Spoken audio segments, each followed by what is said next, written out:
पुरुष के विवाह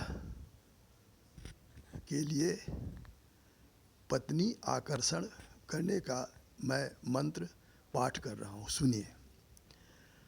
आंग ऐं भगबुगे भगनि भगोदरि भगमाले भगावहे भगगुह्ये भगयोनि भगनिपातनि सर्वभगवशंकरि भगरूपे नित्यक्लीन्ये भगस्वरूपे सर्वभगनि मे ह्यानय वरदे रेते सुरेते भक्लीन्ये क्लीनन्द्रवे क्लेदय द्रावय अमोघे भगविक्षे क्षोभय सर्वसत्वान् भगेश्वरि ऐं ब्लूं जंग ब्लूं मेंग ब्लूं मौंग ब्लूं हेंग ब्लूं हें क्लिंगन्ये सर्वाणि भगानि मे वशमानय स्त्री हरल्वें ह्रीं भगमालिनी स्वाहा। ये मंत्र है।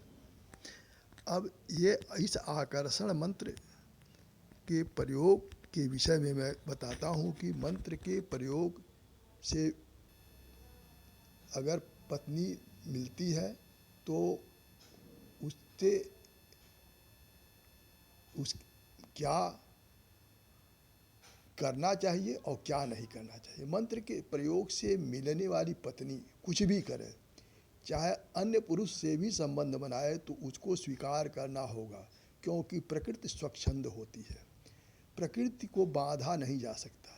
प्रकृति को बांधने और अपने अधीन करने का प्रयास जीवन में संकट लाता है। प्रकृति को बांधने के प्रयास से जीवन, धन, यश सब कुछ नष्ट हो सकता है। मंत्र से आकर्षित स्त्री सामान्य नहीं होती। मंत्र से आकर्षित स्त्री स्वयं नहीं जानती कि वह कौन है और क्या कर सकती है। प्रकृति स्त्री पशुवत व्यवहार करती है, बांधने पर शर्तें करती है जिसका पालन मनुष्य कर ही नहीं सकता। मंत्र के प्रयोग से जो स्त्री मिलती है और शर्तें रखती है तो उसे पत्नी बनाने से अच्छा है बिना पत्नी के ही रहना। शर्तों के साथ संबंध में प्रेम नहीं होता, समर्पण नहीं होता। शर्तों के साथ संबंध बनाने से अच्छा है प्रस्ताव को विनयपूर्वक अस्वीकार कर देना। दहेज भी एक शर्त है। दहेज का प्रस्ताव करने वाले पक्ष से जुटना ठीक नहीं। यानी अगर दहेज के आधार पर कोई विवाह लाता है, चाहे लड़की हो चाहे लड़का हो, चाहे लड़की वाले दहेज मांगते हो या देते हो, या लड़के वाला दहेज मांगता है या देता हो, तो यह विवाह कतई ठीक नहीं होता है। विवाह के लिए व्रत उपवास रखना भी ये जो है वो हठ योग माना जाता है, और हठ योग का प्रयोग प्रकृति के विपरीत स्थिति पैदा करता है। ऐसे प्रयोग से संपन्न विवाह सुखद नहीं होता। विवाह टूटने और परिवार में परेशानी का कारण बनता है। विवाह जो बिना प्रयास लगता है और हो जाता है, या बिना व्रत उपवास किए ही होता है, या व्रत उपवास या मंत्र प्रयोग के पहले ही होता है, यानी संकल्प करने के पहले ही होता है, सुखद जीवन देता है। ध्यान दें, हिंदू सनातन धर्म की कथाओं पर, हमारे हिंदू सनातन धर्म में बहुत सी कथाएं हैं, ध्यान देंगे, यहाँ हम उसकी व्याख्या नहीं करेंगे, लेकिन अगर ध्यान दिया जाए तो कथाओं में साफ संकेत है कि तपस्या द्वारा प्राप्त पति या पत्नी से सुख नहीं मिलता। तपस्या के द्वारा प्राप्त पति या पत्नी से जो जीवन होता है वह हमेशा संकट में रहता है। मनुष्य अपनी जाति, धर्म, सामाजिक स्थिति, पसंद नापसंद के अनुसार रिश्ता चाहता है और प्रयास करता है उसी तरह की स्थिति में रिश्ता बनाना, लेकिन चाहत के अनुसार पति या पत्नी पाने की इच्छा बहुत कम लोगों की ही पूरी होती है। प्रकृति में कोई जाति और धर्म नहीं होता। स्त्री पुरुष के बीच संबंध प्रकृति के अनुसार होता है। कुछ ऊपरी शक्तियाँ विवाह लगाने या काटने के लिए किसी को माध्यम बनाती हैं। पति पत्नी के बीच टकराव और अवैध संबंध बनाने की परिस्थितियाँ भी ऊपरी शक्तियाँ ही पैदा करती हैं, जिनको दूर करने और हटाने का उपाय मंत्र, तंत्र, यंत्र, पूजा पाठ, टोटका से होता है। मैं कहानी बता रहा हूँ अपने घर की। मेरे बड़े पुत्र के विवाह की तैयारी चल रही थी। मैं कार्ड बांटने अपने एक रिश्तेदार के घर गया। कार्ड दिखाया तो रिश्तेदार ने कार्ड पढ़ा और मुझसे पूछा कि क्या आपने लड़की देखा है? तो मैंने कहा हाँ। तो उन्होंने कहा कार्ड बांटना बंद कीजिए और घर जाइए, फिर से लड़की को देखिए। उन्होंने जो बताया तो मैं परेशान हो गया।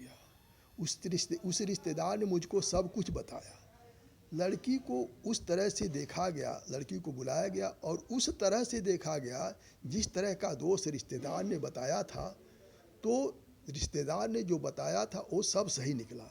इससे शादी कट गई। अगर शादी हुई होती तो हमारे परिवार का जीवन परेशानी में पड़ जाता, हम लोग परेशान हो जाते।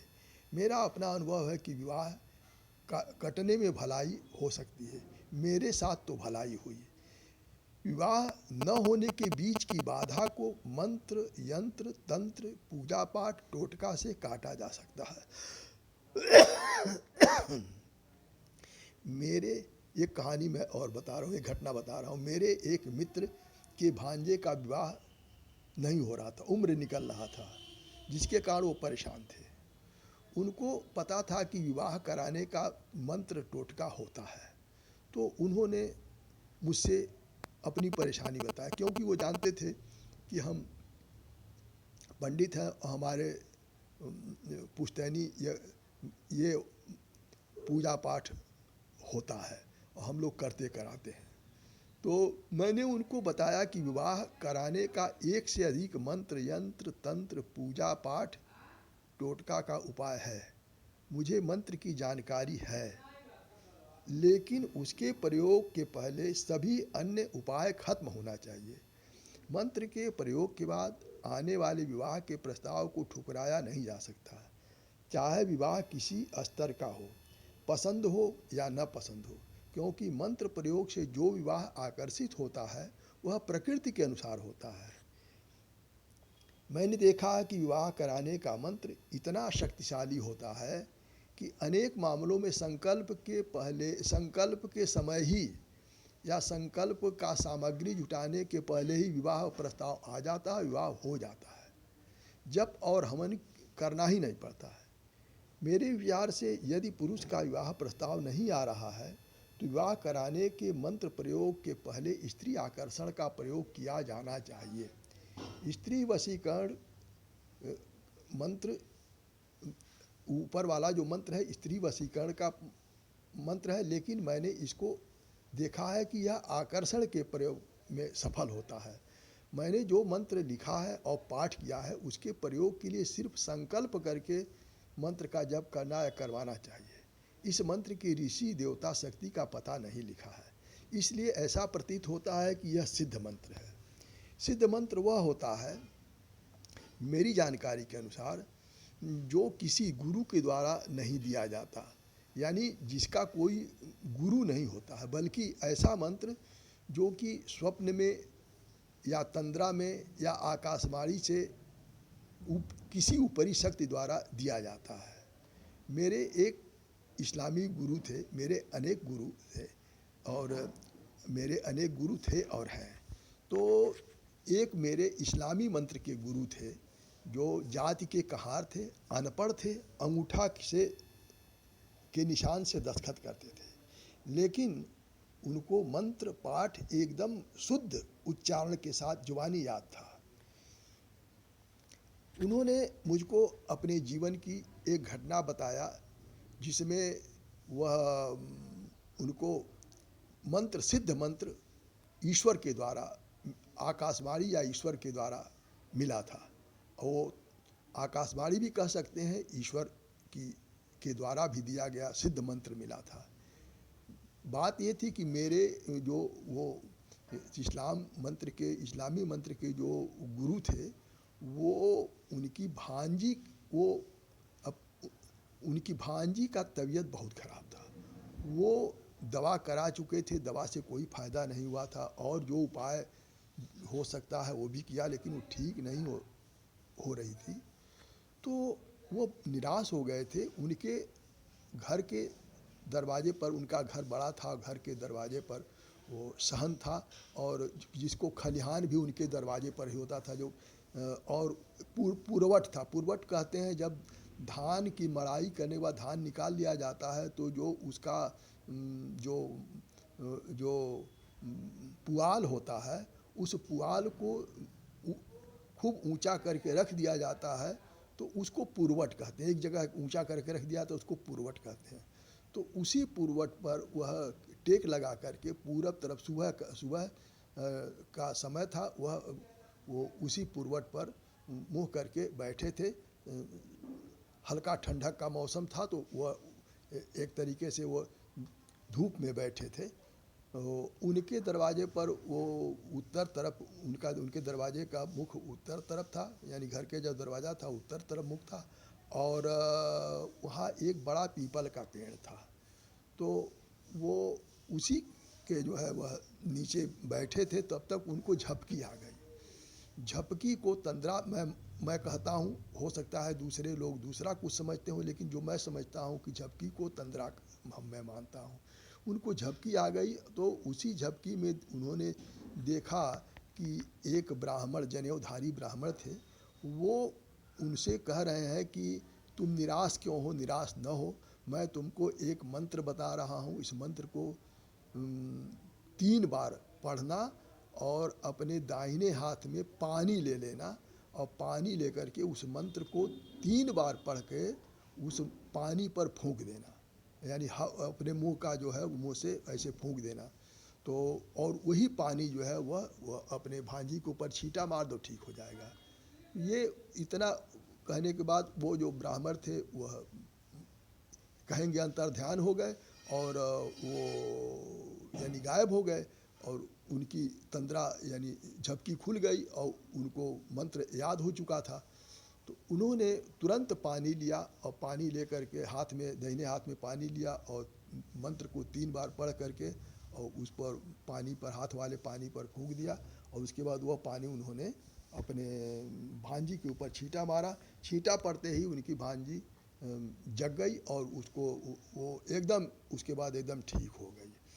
तो यह था सिद्ध मंत्र। तो सिद्ध मंत्र जो है किसी किसी को सिद्ध मंत्र मिलता है। लोग कहते हैं, बहुत से लोग कहते हैं कि कहाँ से पहले मंत्र बना, और जो देवताओं का लोग नाम लेते हैं, देवता को कहाँ से मिल गया। तो ये मेरा मानना है कि यह पृथ्वी 1-2 बार नहीं, हजारों करोड़ों बार यह पृथ्वी जो है वह नष्ट हुई है, और फिर से सभ्यता नष्ट हुई है, सभ्यता का विकास बार बार हुआ है। और जो शक्तियां हैं, चूँकि यह कहा गया है हिंदी में जो अक्षर और स्वर होता है, तो जो हिंदी के जो स्वर व्यंजन होते हैं उनको अक्षर कहा जाता है, वो कभी नष्ट नहीं होते हैं। यानी ये पृथ्वी नष्ट हो जाएगी, सूरज चाँद तारे नष्ट हो जाएंगे, यह ब्रह्मांड ही नष्ट हो जाएगा, लेकिन जो स्वर है, जो अक्षर है, जो मुँह से जैसे अभी हम बोल रहे हैं, ये कभी नहीं नष्ट होगा। ये ब्रह्मांड नष्ट होने के बाद भी ये रहेगा। तो इसकी शक्ति जो है, ये शक्ति जो मैं अभी पढ़ रहा हूँ, इसकी भी शक्ति है, ये अपना काम कर रही है। और हम क्यों पढ़ रहे हैं ये मैं भी नहीं जानता हूँ, मैं जो सुना रहा हूँ ये मैं नहीं जानता हूँ, किसी न किसी शक्ति के प्रेरणा से मैं पढ़ रहा हूँ, वो सुना रहा हूँ। तो ये हमेशा याद रहेगा। तो उसी तरह से वो किसी ब्राह्मण की जो है वह आत्मा थी, जो पवित्र आत्मा थी, शुद्ध आत्मा थी, जो कि उनके वो मेरे इस्लामी गुरु जी का जो वो थे, जिनको हम उस्ताद जी कहते थे, उस्ताद जी को जिन्होंने वह मंत्र दिया, सिद्ध मंत्र दिया, और उनसे यह उनकी परेशानी दूर हो गई, उनकी भांजी ठीक हो गई। तो मेरे कहने का मतलब यह है कि यह जो मंत्र है, जो मंत्र अभी मैंने पढ़ा है, यह स्त्री वशीकरण का मंत्र है। इसको पाठ जप करने के पहले इसको खूब अच्छी तरीके से याद कर लेना चाहिए, और याद करने से पहले किसी जानकार को सुना देना चाहिए कि यह जो उच्चारण है वो सही है कि नहीं है। तो वह उच्चारण जब कोई जानकार सुन लेगा, समझ लेगा क्या ये उच्चारण सही है, तब उसको याद करना चाहिए। और जब तभी करना चाहिए जब एकदम अच्छी तरह से याद हो जाए। तो ये मैंने जो पाठ किया है, मैं नहीं कहता हूँ कि जो मैंने पाठ किया हो 100% शुद्ध ही हो सकता है। उसको भी कोई जो जानकार है उसको सही ढंग से उच्चारण करके बता सकते हैं। तो मंत्र के पहले किसी जानकार को सुनाकर समझ लेना चाहिए कि मंत्र का उच्चारण कैसे है। मैं मंत्र के ये जो पाठ सुनाया हूँ, अच्छी तरह याद कर लें, या मंत्र जप नहीं कर पाते हैं तो कोई मंत्र किसी दूसरे से मंत्र जप करवा सकते हैं। लेकिन उसका शर्त यह होगा कि जिससे आप मंत्र जप करवाते हैं, मन में यह विश्वास करें कि जो जिससे मैं मंत्र जप करवा रहा हूँ, उसमें उस व्यक्ति में वह शक्ति है। अब जिससे आप मंत्र जप करावें, उसको, वह ब्राह्मण भी हो सकता है, पंडित भी हो सकता है, सोखा भी हो सकता है, ओझा हो सकता है, कोई जानकार हो सकता है। लेकिन उसकी यह है कि जिसमें आपकी भक्ति हो, जिसका पैर आप आसानी जिसका जिसका पैर छूने में, पैर धोने में झिझक न हो, उसी का पैर आप धो लें। और वो उनके पैर को धो करके नमस्कार करके मान लें कि मंत्र की शक्ति उनके अंदर है, और उन्हीं से जप करावें। और मंत्र जप के लिए 108 दानों का माला हो, और 21 दिन तक कम से कम मंत्र का जप होना चाहिए। और मंत्र जप पाठ करने वाला व्यक्ति, अगर मान लीजिए कि नहीं कोई मिलता है तो इसको रिकॉर्ड करके सुन भी सकते हैं। और लेकिन यह है कि जप करने और सुनने में बहुत अंतर है। और एक बात और है कि जब मंत्र का जप करना चाहिए तो ये अपने घर में नहीं करना चाहिए। घर से दूर किसी मंदिर या किसी अच्छे स्थान पर, एकांत स्थान हो, ऐसे वहाँ पर जो है उत्तर मुँह या पूरब मुँह करके बैठना चाहिए। और ऐसे जगह पर बैठना चाहिए, पहले देख लेना चाहिए, समझ लेना चाहिए, जहाँ से कोई उठावे ना, कि मान लीजिए कि हम कहीं बैठ के जब कर रहे हैं, कोई आके कह दे कि यहाँ मत बैठिए, यहाँ से उठिए, तो पहले देख लेना चाहिए, पूछ लेना चाहिए कि हम जहाँ बैठ के मंत्र जप कर रहे हैं वहाँ से कोई उठावे ना, कोई टोक टाक न पड़े, या घर से कोई बुलाने न आवे, या कोई इसको किसी को यह न पता हो कि हम कहाँ हैं, कहाँ बैठे, नहीं पता चलेगा कि हम मंत्र जप कर रहे हैं।